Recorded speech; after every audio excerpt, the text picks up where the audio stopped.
pulling up to the windlass, and probably one of the biggest challenges when you go to the windlass is the wind.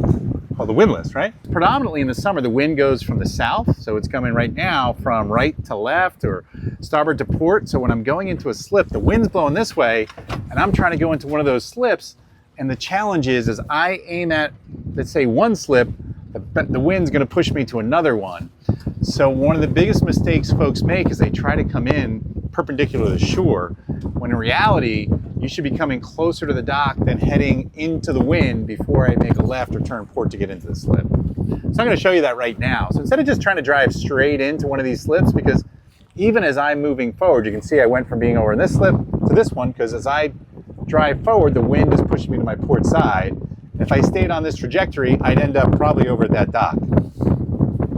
And most of folks' solution is they just drive faster. But driving fast as I pull into a slip doesn't really work.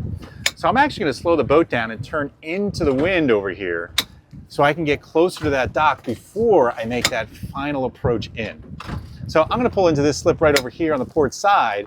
I'm slowing the boat down. The wind is helping me slow it down before I make that turn to my left or port side and head into that slip. Now, as I turn in, I want you to notice I'm actually turning further into the wind. So it almost looks like I'm going into the slip to the right, but I'm actually just knowing that the wind is gonna push me to my port side as I enter.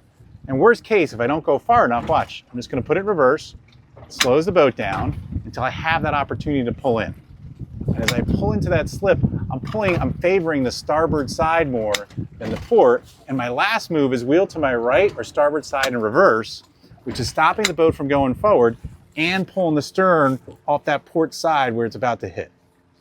I know that's a lot of moves to get in here, but that's getting into the windlass.